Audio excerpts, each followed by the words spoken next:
Hey everybody, good morning. I'm here today with Amy Siebel from Prudential Howe and Doherty in Andover, Mass.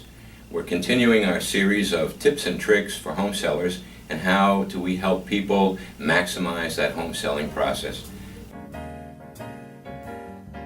morning, Amy. How are you? I'm well, Rich. Good morning. Good morning. Listen, I guess we could start right off with asking you, what do you think the process should be when somebody's thinking about selling a home or buying a new one?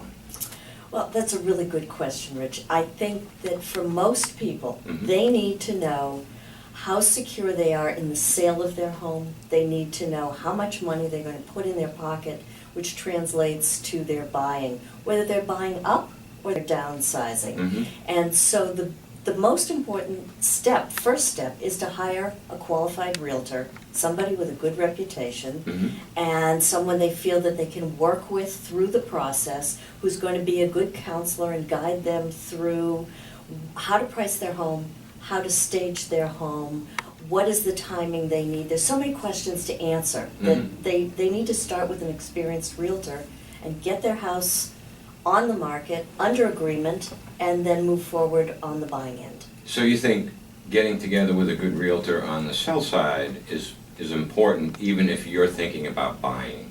Absolutely. It's two sides of the seesaw, if you will. And you may end up, if you're staying in the same community, you would logically sell with one agent and buy your new home with that same agent because you would have a fiduciary relationship with that person. They would understand what your needs are. There's a confidentiality. If you're moving out of the area, that same qualified agent who understands what your needs are can refer you to someone, if you're moving from Boston to Florida, say. They can help you research who will serve your needs at the other end. Okay. You mentioned something in there that I think is very important, but I'd like to get more of that from you if I can. You talked about getting together with a qualified agent. When you say a qualified agent, what do you really mean? Oh, there's so many things that go into that.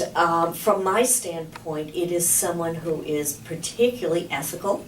I would like to say most of us are, but Sure. I'll leave it at that. It's someone who really understands that marketplace. For example, you would not necessarily list with your brother-in-law's cousin because you feel you owe that person a favor. You would list with somebody who's embedded in the community, who lists property, who understands it, who understands how to negotiate on your behalf, and can put you in the best light, get you the most money in a secure transaction. Okay.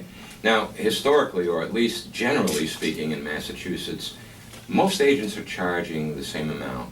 There is I would say, a tight range, if you will. Okay, so knowing that everybody's going to be about the same price, if you will, why would you do anything other than sell your home with a top producer?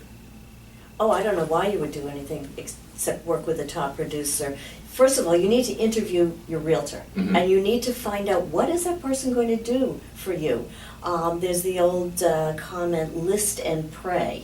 You do not want that. You want someone to come in with a very specific marketing plan and a timeline for you and explain it to you so that you feel very secure in the process. Someone who understands your price point.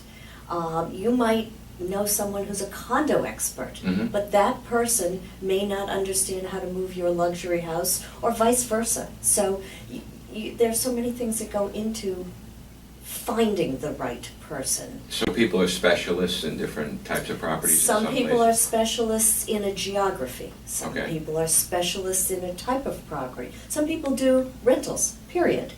So your geography is Andover, North Andover, My geography Boxford? is Andover, North Andover, Boxford, Middleton, pretty Okay. much. Okay. I feel much more comfortable selling in a community or listing in a community that I know where the fire department is, I know where the police department is, I know what the Right. schools are doing. Right. I need to be able to represent the property and the community in order to put the property in the best light. Okay. So what is it that makes you a top producer?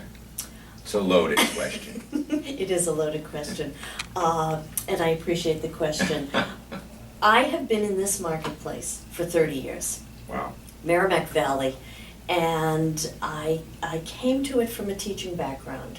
I worked with special needs children and their families, did a lot of counseling, and I believe that there's a tremendous amount of that in working with sellers. You're not just selling a house, you're selling someone's home, because I do residential. Mhm. Commercial would be different. But you are working with a couple, a person, a family. You're helping them with the segue of life from one entity to another. Mhm. And I feel that beyond being a good negotiator, helping work, bring the experts. I'm not a home inspector, and I'm not an architect, and I'm not all of those ancillary service people, but I know how to avail myself of those on behalf of my clients. Okay. But I really try to meet the human needs within the process. Mhm. I think that's my trademark. Great, great. Well, listen, Amy, thank you very much for your input this morning. If you'd like to get more information about Amy or about the Andovers or the Merrimack Valley, go on bestagenttoday.com. You can find her there and find out lots more information.